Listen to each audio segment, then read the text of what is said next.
पाँचवीं और छठी, सातवीं, आठवीं स्टैंडर्ड में इनका जो बेसिक कंसेप्ट पेश किया गया है, जैसे जाविया यानी एंगल, सिक्स में basic concepts of geometry, seventh में आइए तो ज्योमेट्रिकल कंस्ट्रक्शन और angles and pairs of angles. जब आप एट्थ में रहेंगे तो पैरेलल लाइंस एंड ट्रांसवर्सल्स और क्वाड्रिलेटरल टाइप्स एंड कंस्ट्रक्शन बताया हुआ है। नाइन्थ में आइए आप तो वापस बेसिक कंसेप्ट्स इन ज्योमेट्री जो आपने सिक्स में पढ़ा था, उस पैरेलल लाइंस, ट्रायंगल्स और क्वाड्रिलेटरल्स, ये जो चैप्टर्स है ये उर्दू और इंग्लिश और हर मीडियम में इसी तरह से पूछे गए हैं, बताए गए हैं। अब जो सेकंड, थर्ड और फोर्थ क्लासेस, इसमें ज्योमेट्रिकल फिगर्स यानी हिंदसी अशकाल जे भूमितीचे आकृती असतात, इन तारुफ पेश किया गया है। इनका इंट्रोडक्शंस है, बस इनकी कुछ फ़ोटोज़ दी हुई है और उसके बारे में लिखा हुआ है कि इसको क्या कहते हैं, इसके किनारे कौन से होते हैं, एजेस क्या है, वर्टाइसेस क्या है, बस इस चीज़ों के बारे में थोड़ा सा बताया गया है। आइए चैप्टर शुरू करने से पहले कुछ टर्मिनोलॉजीज देख लेते हैं, इस्तिलाहात है। जैसे पॉइंट है यानी नुक्ता, मराठी में बिंदु, लाइन यानी उर्दू में ख़त, मराठी में रेशा, प्लेन अंग्रेज़ी में और उर्दू में उसे मुस्तवी और मराठी में प्रतल कहा जाएगा। फिर कोऑर्डिनेट जिसे उर्दू में मुहद्दिद, मराठी में निर्देशक कहते हैं। डिस्टेंस उर्दू में फासला, मराठी में अंतर।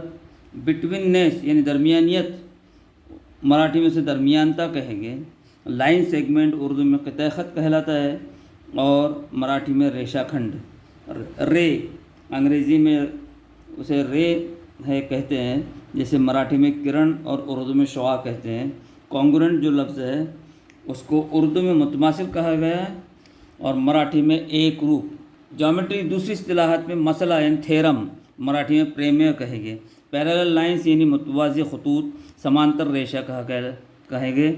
ट्रांसवर्सल्स जो रहते हैं उसे उर्दू में तो तकाते या हाइल किताब भी कहते हो और मराठी में छेदिका कहेंगे।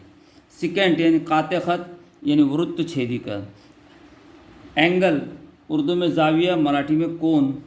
इंटीरियर एंगल्स यानी दाखला जाविया, अंतर कोन। करस्पॉन्डिंग एंगल्स यानी नज़ीरी जाविया, संगत कोन। अल्टरनेट एंगल्स दाखिली मुतबादला जाविये या अंतर व्युत्क्रम कोन कहलाएंगे। वर्टिकली अपोजिट जो है वो मुतकाबिला जाविये कहलाते हैं और मराठी में विरुद्ध कोन कह के।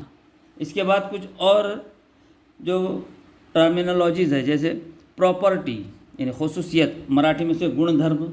मिड पॉइंट मध्य बिंदु यानी वस्ती नुक्ता। कंपैरिजन यानी तुलना, मवाजना। परपेंडिकुलर जिसे उमूद कहते हैं हम और मराठी में लंब कहेंगे। स्टेटमेंट यानी बयान या विधान को। कंडीशनल यानी मशरूत, सशर्त।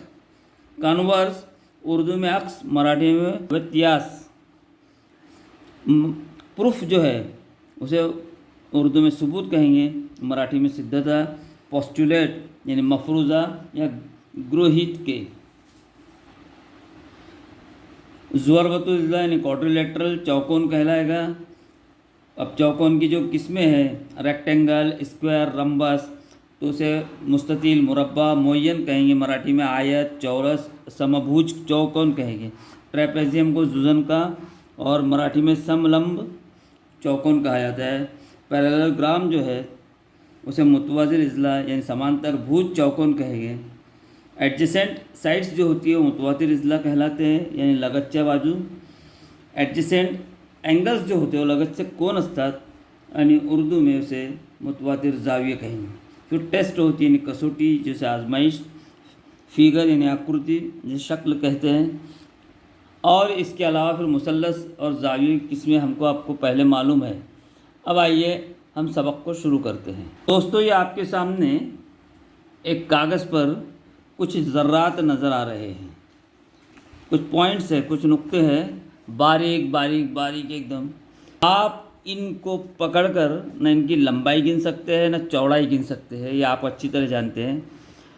लेकिन ये इस सफ़ेद कागज़ पर एक अपना निशान छोड़ जा रहा है। अगर मैंने इनको सबको झटक भी दिया 2-4 नुक्ते भी रह गए।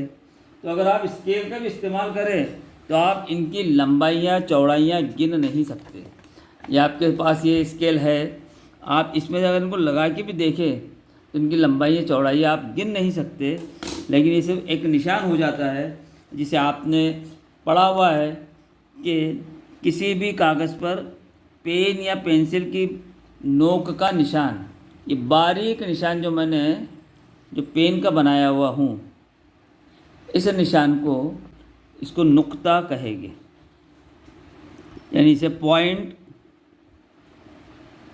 या बिंदु कहते हैं। ये आप अच्छी तरह जानते हैं। अब आइए इसकी एक चीज़ देख लेते हैं कुछ।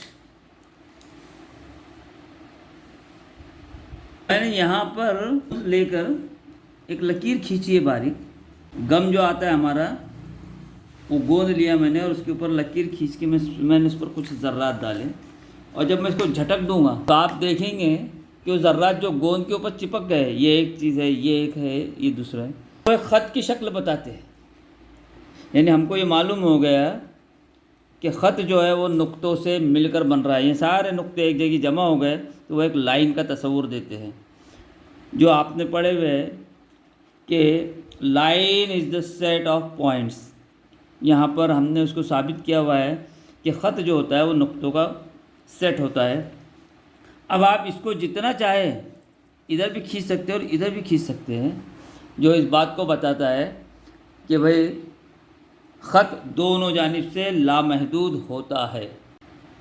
हाँ, तो ख़त दोनों जानिब से लामहदूद होता है, यानी मराठी में उसको कह सकते हैं आप की ही रेषा दोघीकडून अमर्यादित असतात, त्याची काही मर्यादा नसते। ते इथेही ॲरो म्हणून कुठेपर्यंत जाऊ शकते आणि इथेही पण आपण याला लांब करू शकता। अंग्रेज़ी में उसको कहेंगे कि ये अनलिमिटेड रहती है लाइन्स, इसकी कोई लिमिट्स नहीं रहती, आप जहाँ तक चाहे उसको ले जा सकते हैं। ये लाइन की डेफिनेशन मानी जाती है। अब लाइन की 2 किस्में होती है। आइए एक और किस्म मैं आपको बताता चलूँ। ये एक तो सामने है आपके, एक किस्म और बनाता हूँ मैं आपके सामने।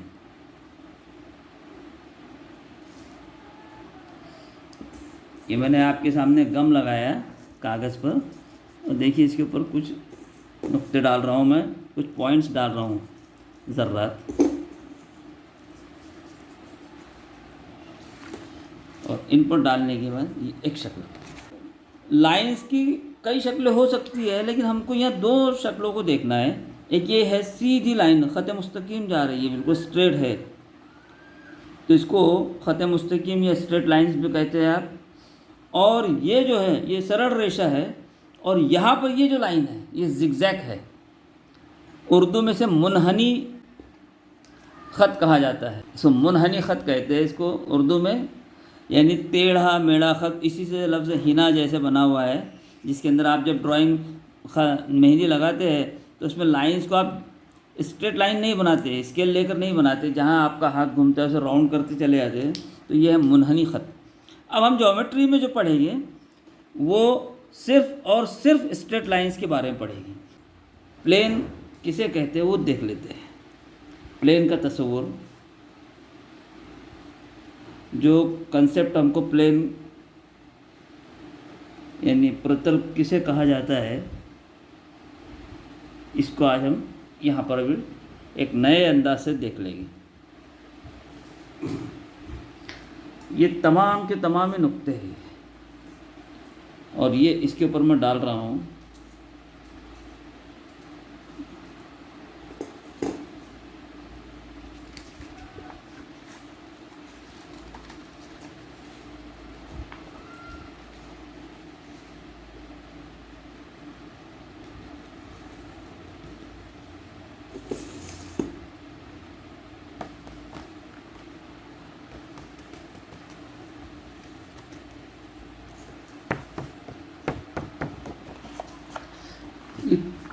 ये आपके सामने मैंने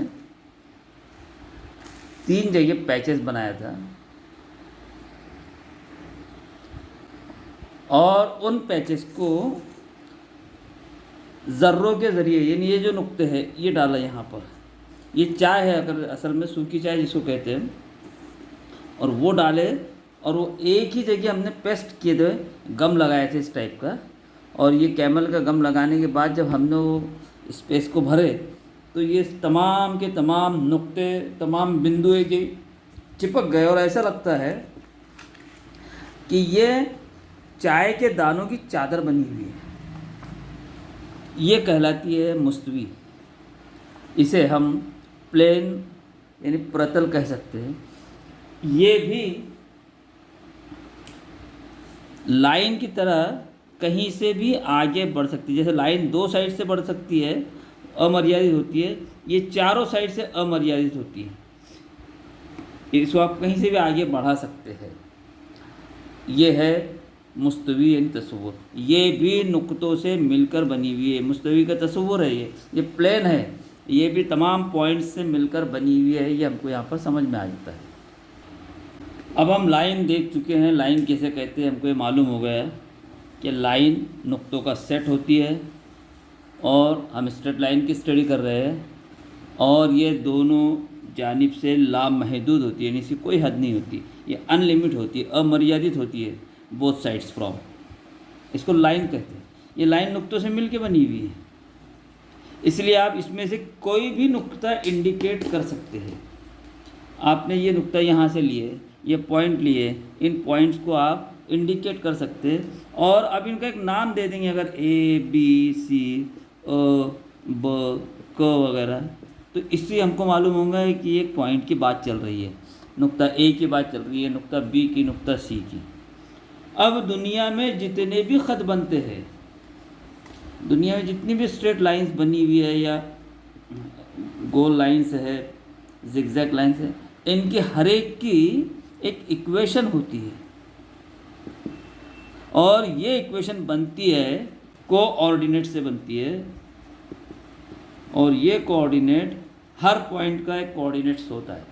अब ये कोऑर्डिनेट्स क्या है वो देख लेते हैं। हमने नंबर लाइन पढ़े हुए हैं। नंबर लाइन के बारे में हमारा ये तस्वुर है कि इसमें कोई एक पॉइंट ले लो, यहाँ से हमने स्टार्ट किए कोई काम, तो इसको ओरिजिन कहते हैं, इसलिए ओ से इसको डिक्लेयर करते हैं, और इसको ज़ीरो माना जाता है। और यहाँ के इसके दो साइड हो जाते हैं, फिर एक हो जाता है राइट साइड और एक होता है लेफ़्ट साइड।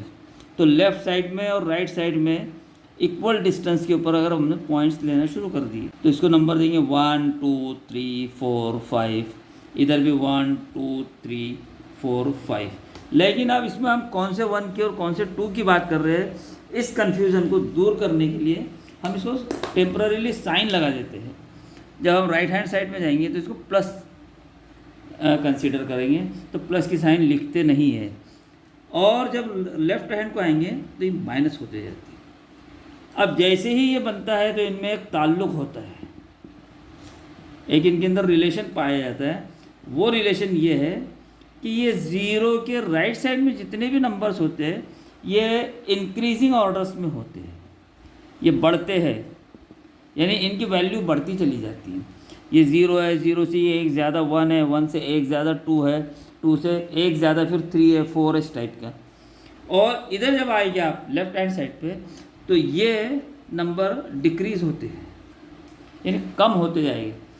0 से ये एक कम हो जाएगा, फिर 1 से एक कम हो जाएगा, इस टाइप को चलते चलते माइनस होते हैं। अब यहाँ पर जब अगर आप इसको नोटेशंस के ज़रिए बताएंगे, तो यहाँ हम ये लिखते हैं कि 0 is less than 1, 1 is less than 2, 2 is less than 3, 3 is less than 4 etc। यानी 0 1 से छोटा है, 1 2 से छोटा है, 2 3 से छोटा है, 3 4 से छोटा है। इधर आएंगे तो ये -1 0 से छोटा है, -2 -1 से भी छोटा है। यानी आप जब आगे जाएंगे तो आपको एक जगह ऐसे भी मिलेगा कि -100 -99 से छोटा रहेगा, और इधर आगे जाएंगे तो +99 100 से छोटा रहेगा। ये इनमें डिफरेंस है। जैसे हम अगर बचपन में हमारे आंखें कमज़ोर हो जाए तो हमको जो नंबर मिलता है वो, और जैसे जैसे हम एक उम्र में आते हैं, ख़ास जवानी में, तो वो नंबर कम होना शुरू होता है, माइनस वाला, और वो 0 पर आ जाता है। फिर जैसे जैसे हम बड़े होते हैं तो हमारे आज़ा कमज़ोर होते हैं, हमारा जिस्म कमज़ोर होता है, तो फिर हमारा जो नंबर मिलता है वो बढ़ते चला जाता है, और वो कम होने के कोई चांसेस नहीं रहते। ये एक रिलेशन आपने नंबर लाइन में पढ़ा हुआ है। अब इस नंबर लाइन को कंसीडर करेंगे तो यहाँ पर जो चीज़ हमको पढ़ने को मिलेगी ज्योमेट्री में सबसे अहम, ये 0 1 2 3, इधर -1 -2 -3, अगर इनको नंबर्स को हम पहचान के लिए नाम दे दें तो इसे suppose it is O, A, B, C, यहाँ पर P, Q, R, ये नेमिंग की हमने। अब हम A की हद में एक आ रहा है, +1 आ रहा है, तो +1 is coordinate of A, point A। यदि A की हद में आ रहा है तो A का कोऑर्डिनेट 1 रहेगा, B की हद में आ रहा है तो B का कोऑर्डिनेट +2 रहेगा, P की हद में आ रहा है जो तो -1 रहेगा, -2 जो है वो Q की हद में आ रहा है तो Q का कोऑर्डिनेट रहेगा। ये इनके कोऑर्डिनेट्स होते हैं और इन कोऑर्डिनेट्स के ज़रिए हम इनके दरमियान जो फासला है, इनके दरमियान जो अंतर है, जो डिस्टेंस है, उसको हम मालूम कर सकते हैं। और ये होता है कोऑर्डिनेट्स के प्लस और माइनस के ऊपर। यहाँ पर आपने पढ़े हुए हैं कि जो बड़ा महत्व होगा, जो बड़ा कोऑर्डिनेट होगा, यानी जो प्लस वाला कोऑर्डिनेट होगा और दोनों प्लस रहे तो उसमें सबसे बड़ा कोऑर्डिनेट, दोनों माइनस रहे तो उसमें सबसे बड़ा कोऑर्डिनेट। अब यहाँ पर प्लस में जो कोऑर्डिनेट रहेगी, जैसे 2 है, 8 है, 7 है, 17 है, अब ये सब प्लस वाले हैं तो जाहिर है इसमें +17 जो है सबसे बड़ा रहेगा और +2 सबसे छोटा रहेगा। जब आप इधर आएंगे -2, -8, -7, -17 अगर लेंगे तो यहाँ पर -17 सबसे छोटा रहेगा और -12 सबसे बड़ा रहेगा। और जब ये दोनों की बात होगी तो इसमें जितने भी प्लस वाले होंगे, अगर ये -99 है और ये +1 है तो +1 जो है वो बड़ा रहेगा और -99 छोटा रहेगा। ये जो कैलकुलेशन है ये आपको ध्यान में रखना चाहिए कि जब प्लस रहा तो वो क्या रहेगा और माइनस रहा तो जब कोऑर्डिनेट्स की वैल्यूज़ क्या रहती है। अब इसकी वजह से आप इसका डिस्टेंस मालूम कर सकते हैं। जैसे अगर आपको डिस्टेंस ऑफ आर बी मालूम करना है तो अब यहाँ देखिए आपने क्या आर का कोऑर्डिनेट -2 है, -3 है और बी का कोऑर्डिनेट 2 है, तो आपको मालूम है कि बड़े कोऑर्डिनेट में से छोटे को माइनस करना। तो ये माइनस साइन और ये माइनस साइन में अलग अलग है, ये फार्मूले की माइनस साइन है और ये कोऑर्डिनेट की माइनस साइन है। जब इसको आप करेंगे तो माइनस इंटू माइनस ये प्लस हो जाएगा और ये हो जाएगा +5, यानी आप ये 1, ये दूसरा डिस्टेंस, ये तीसरा, ये चौथा और ये पाँचवा। वैसे जब आप यहाँ आएंगे तो 0 में और 3 में, 0 बड़ा कोऑर्डिनेट है तो 0 छोटा कोऑर्डिनेट है इसलिए 3 में से उसको माइनस करेंगे तो 3 बचेगा और ये यहाँ पर आप देखिए तो ये 3 डिस्टेंसेस मिलेगी। ये आपने कोऑर्डिनेट्स के और उसके ज़रिए डिस्टेंस मालूम की।